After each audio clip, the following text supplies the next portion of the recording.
Hi, so this is a vlog about a couple things that happened. The first one is that a homeless man asked me for some change, I think, and then said wanted water and then asked for food. And I said, like, no, because I don't have it right now, because I don't have food on me or nothing. And I didn't have any change. But he was like saying that he's dehydrated. And I just said, like, I listened to him and then I said, uh, I hope you find something. God bless you. And then I left, and he was like kind of collapsed, and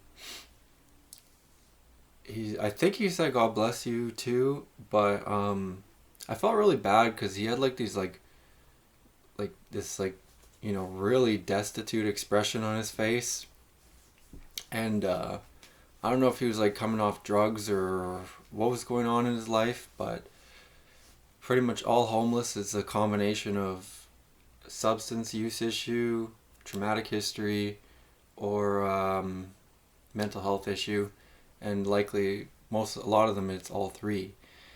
And then they also get basically beat down by everything else that's going on in society as well. Prices of everything and all this stuff. But I felt bad because like the Bible says we are supposed to give to the poor, and like Jesus said, like, I was thirsty and you gave me something to drink, I was hungry and you fed me, something like this. I can't remember exactly where, but it says like basically we're supposed to like treat people um how we want to be treated. And I don't know, so it just like made me feel terrible after but I was like feeling terrible already because I was like um I oftentimes will just feel terrible. And I was like I went to the gym this morning, and then I went to the library. I was reading the Bible at the library, and then I was like, okay, well, I'm gonna go home and make lunch. I'm not gonna buy anything. And then this homeless guy, and he wasn't that old either, and he also like he looked like he was like in his like 20s, maybe early 30s. Uh, but like he had like this like just the expression on his face was just like, I don't know how to put it, but it was just like kind of like, I don't even know if that was accurate, but it was kind of like a genuine sort of. And I don't know because the issue is so complicated, and then I'm always like thinking like, well, if I give him money or if I give him something, maybe he won't uh go to social services and get some help there, which they'd help him better or something. But I don't even know. Like all that social services stuff, a lot of that stuff kind of doesn't actually really help. But I don't know. That whole issue is so complex with the homeless. And then also, but I just feel like I should have.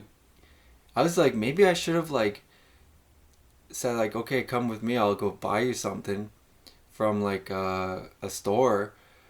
Cause I don't got no money on me right now. I'll give you anything. And but he like came up to me in like an area where there wasn't even a store for like a block around. I think there was like a liquor store. I live in like a ghetto area, like a bad area. I'm always walking past homeless people and beggars and tents, and I'm always stepping over needles and um,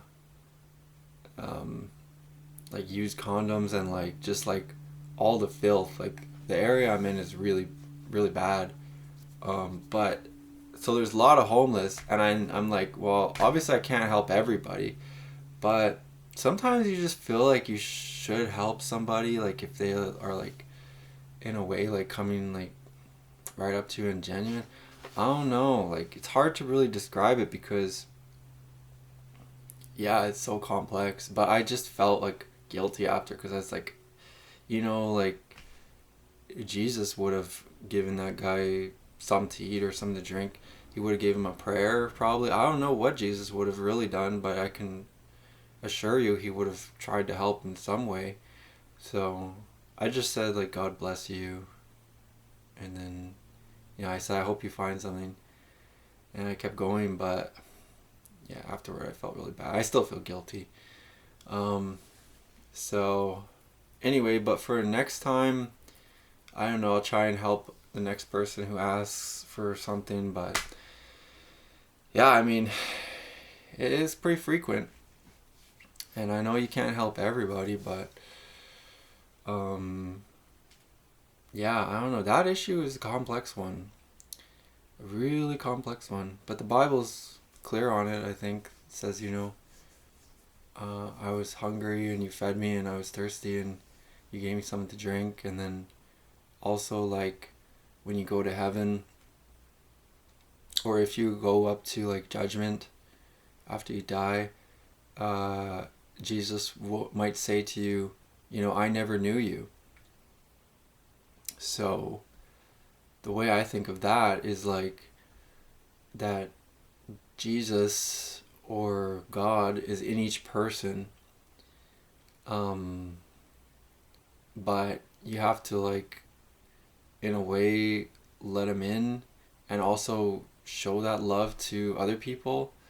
And that's kind of like how Jesus knows you, through like other people, like their spirit will know you, kind of, if that makes sense.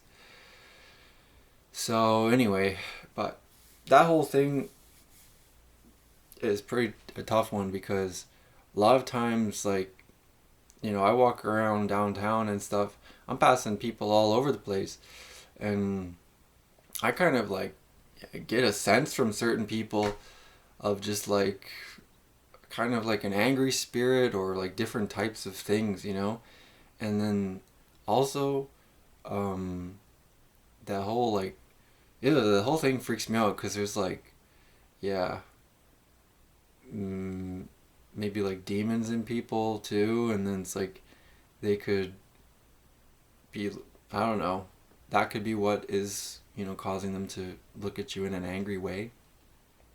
So anyways, the whole thing is like kind of, you know, um, I don't know what the word is, unsettling or something, but it's like a spiritual battle, so I don't think it's supposed to be like a, feel comfortable all the time type of thing. But anyway, that was just a little something that happened today. And then the other thing was Charlie Kirk died. He was like assassinated. So he was like a political conservative influencer in the U.S. And then I guess he got killed like a couple days ago. And rest in peace, Charlie. It's really sad. We have to pray for him and his family. And yeah, that's really just a sad thing. The political violence is sad. And I don't know, but I feel like when that happened, it kind of, like, okay, so personally, I'm not a fan of Charlie Kirk. I'm just saying, like, we have to pray for our enemies and love our enemies. And I'm not really saying he's, like, my enemy, but he works for, he worked for Israel and the Jewish people, so, yeah, it's complicated, but,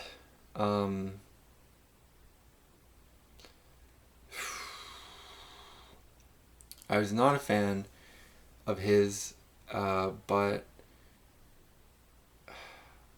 I feel like he still had like some good message. And I was talking to some people or someone who said that they were like a fan of his and they agreed with his like, message. They're the conservative talking points or conservative viewpoints that he has. And yeah, I agree with most of those too. I think the only difference is on Israel for a lot of conservatives, but yeah, anyway, there was like a shockwave kind of thing because someone told me about it and like they felt really bad about it, and they were saying that their professor felt really bad about it, and their professor's like 29 or something who watches him, and it's just kind of like a big deal. And so there was like a shockwave effect throughout the world, maybe, or throughout at least America, and people who are kind of maybe more watching this stuff. And yeah, I do believe in that shockwave effect thing because people are connected through like emotions and vibrations. Sound is a vibration. You can actually pick up on how someone is based on the tone of their voice, right? And tone is like a vibration. And so it kind of like when something happens, it sort of in a way spreads, ripples, shockwave. It goes throughout the population and it has reverberations. So yeah, I don't know. I just felt that anyway. And then oh yeah, I feel kind of tired today too, as well. Just kind of in general feel a little bit tired. And also felt like I was kind of having like a bit of an episode today in a way. But the other thing that that I'm still doing is the dopamine detox thing, which is like basically cutting all fast dopamine. So this is like the day 2. So the brain kind of knows what to do and it'll go back to homeostasis by itself if you don't keep force feeding it or giving in or whatever to the fast dopamine thing. So what that really means in reality is just like it's kind of boring. It's kind of painful. So I've just been kind of sitting through the boredom and the pain, and I'm not cutting out all dopamine. I think on like one extreme, you can really go into like a monastic lifestyle, like live like a monk. But I wouldn't say I'm on that extreme. And then then you have like kind of like your average person. Your average person is very addicted to dopamine, like through scrolling junk food, and just things that give pleasure quickly, pornography and social media. And then so that's like your average person who's doing pretty poorly, I'd say, in terms of dopamine addiction. And then your real slobs, and I kind of feel bad saying that, but your really addicted people, those people are just having a terrible time because they're just like in a constant state of craving and whatever is keeping them there. And yeah, I shouldn't call them slobs. I mean, it's really, there's a lot against people, let's just put it that way. And it's really not even fair, like a lot of stuff's being used against us constantly, like to hijack our brains, like yeah, it's really complex actually, the types of marketing and manipulation and just the constant barrage as well of advertisements. And it also works at a social level. They use stuff on us like socially, and they target us by gender, by everything, by age, by what we've been talking about and stuff. They target us by that. I'm talking about advertisers. Target us, just based on keywords that we search or that we speak and that our phone picks up while we're not even aware that it listens to us. It does listen to us. And then so like if you're talking about dog food and dog toys and dog biscuits and dog treats and dog food and saying dog food and dog this all the time, it knows you have a dog. It's listening to you, and then it targets advertisements to you. And it tries to like, play into like, maybe you have like if you're an average person, maybe you have like a guilty feeling about not playing with your dog or treating it enough. And then it's like targeting you with ads about giving it better food and better treats and better toys and stuff. And then, you're not even really perceiving that those ads are coming to you because your device is literally spying on you, and then it's feeding you ads. Well, that's just like a benign example, almost benign. But what if it's like alcohol, What if you have like alcoholism in your family, and then it starts feeding you ads about drink, this type of beer, drink that type of beer, drink this whiskey, drink that whiskey. It's so smooth. Then it shows you like pictures of people drinking and having a good time. And like, it's just could, work against people, could hijack your brain. And then, yeah, so it's just like, we're up against a lot, let me put it that way. And it's really horrible, really, really horrible.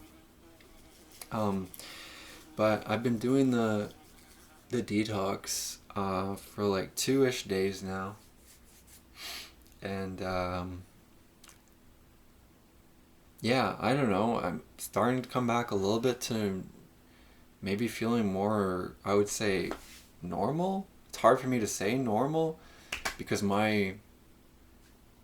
what I've known to be my normal has been really bad for years, like years and years, through porn addiction, through fast food, through, all kind of junk food, through scrolling, through, like all the things that really I used to deal with the pain that I'm in, like the loneliness, the low mood, the boredom, the all the traumatic effects that I've been dealing with, from growing up.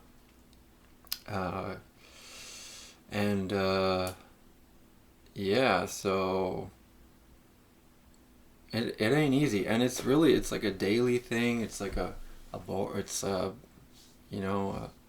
difficult thing, but at times it can feel kind of good because once you start to get back into more normal, I would say, where your brain like would normally be at, it starts to feel a little bit better. So I mean, yeah, it's working, I would say, but it's only like day 2, so we'll see what happens. I know I'm gonna keep doing this because I know it's really a good thing to do, and again, my reason is for God, because all in service of God. So praising His holy name. That's what I think is most important in life, and yeah. So I don't know. That's kind of all I had to say. I don't feel that great, and but most of the time I don't feel great. So, but I'm going to go to like a Catholic event this weekend, starting tonight. So today's Friday, so it'll be Friday, Saturday, and Sunday, and I'll see how it goes. Hopefully, it goes pretty well. I'm apprehensive a little bit if people start trying to dig into my life, even as far as like asking me like, what do you do for work? I don't even want to answer that question. Because I'm not even working right now. I'm on disability for my job for mental health. So yeah, I don't even really want to get into that. But I hope it'll be all right. Like I hope we could just talk about the Bible and Jesus and those things. And I hope people aren't just like trying to like say like, how are you? How are you?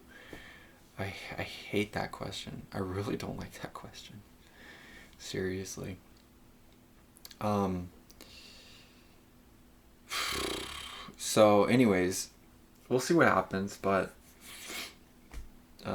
yeah. And then there's also like a supposed to be like a personal testimony time, and I don't know if I'm going to share mine because my testimony is like, you know, it's my real like it's real, but I don't know, it's like kind of hard to for me to say it like in a way because or saying it's people because like I feel like I'll lose control, you know, and start crying or whatever. Um, or yeah, it's just it's really painful to talk about real life, what my real life for me. But like my real testimony is like I went to church as a kid. Um, I was Catholic as a kid, and then my uh, I went away. I went to like Bible camps and stuff like that, but I never understood really anything as a kid, and I was also really kind of like afraid too. But yeah, I just didn't understand it, and uh, my mom used the Bible kind of like as a Bible thumper, or like a Bible beater or whatever. I don't know, Bible thumper. But she was, you know, really hypocritical and not really teaching the Bible as it, um, what it really like believes, like love and um, then uh, then I went away from the Bible for a long time, or like God for a long time. Um, and uh, then oh yeah, yeah. So yeah, went really far away, like you know, doing all kind of other stuff, like sinful stuff, sex and drugs and drinking and all that stuff. And then, but also I was like exploring all these like other ideas, like New Age stuff, and learning about different things like Buddhism and all a lot of different things. But I never really like kind of like fully made up my mind, you know. A lot of it for me was like kind of coming from like a personal development type of sense, or like a how could I in some way like feel better type of sense. So I was exploring a bunch of different things, and then uh, I went and I kind of like came across God in like different ways too, like through study and exploration of you know, deep topics, and then I did like a huge dose of mushrooms, and then that uh, brought me back to Jesus. Yeah, and it was like the most terrifying experience of my entire life too. Um, yeah. So, but then I came back to Jesus because I only felt really safety. Um, you know, thinking about Jesus and watching video about his life on YouTube, and this was like while I was like in that horrible uh, heroic dose trip, and then but I felt like peace and calm with Jesus, and I actually really like felt the love too. Like, you know, people talk about the love and stuff. I actually really felt Jesus' love, and then so then ever since then, that was like a few years ago, and then I've been more and more getting involved in the church, going to church. I really love conversations about the Bible. I really love um, religious conversations and anything to do with like spirituality. I love those conversations, you know. Those are like my favorites. And then um, yeah, and so I started like leading Bible study at my old church, and just basically read the Bible a lot. Trying to. I'm trying to read through it, and yeah, basically just came to the conclusion that we have to worship God, and that's kind of like the point, really. You know, praising God and worshiping God, and everything will work out really in that way, with having God in your heart and loving Him and loving your neighbor. Um, but yeah, I realized that on a ketamine trip after, because I did ketamine for depression, I guess. But I was just feeling horrible.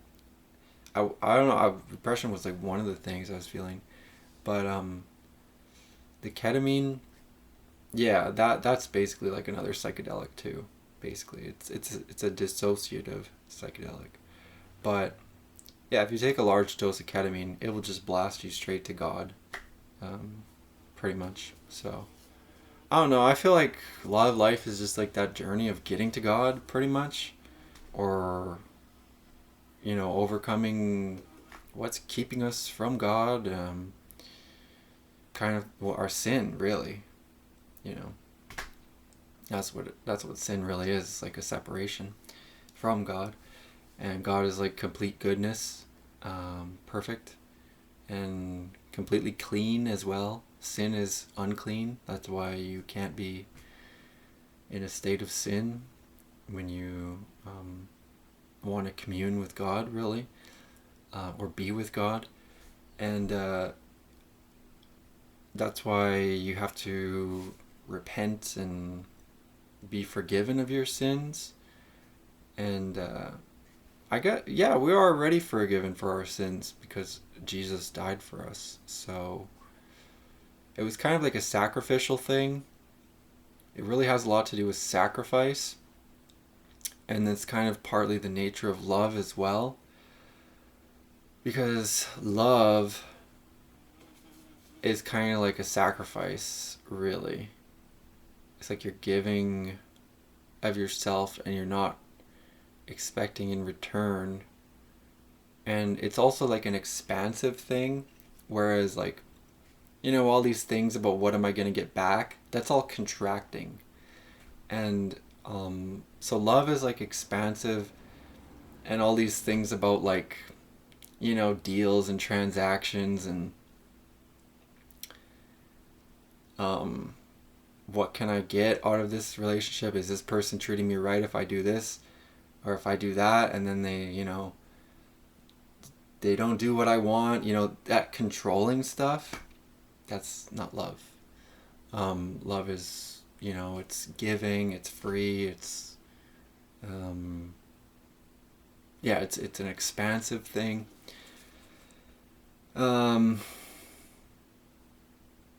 So yeah, but that's God, right? He's love as well, but it's tough. It's tricky because God is always ineffable as well.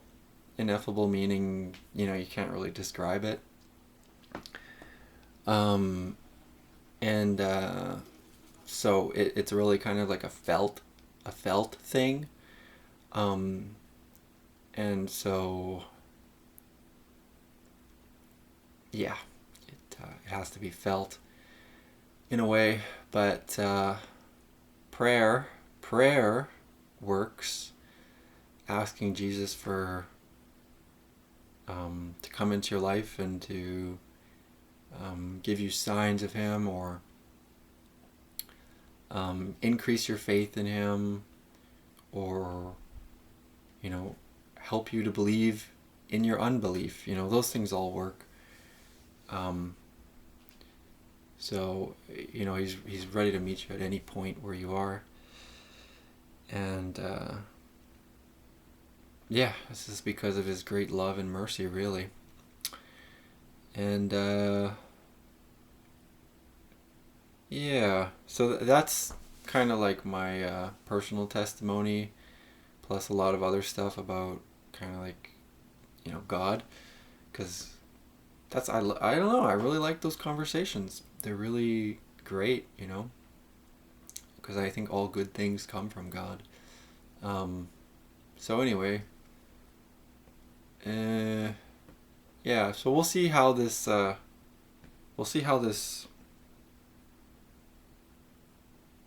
Catholic meeting goes. Maybe it'll go good. I mean, yeah, it'll probably go good, right? Um,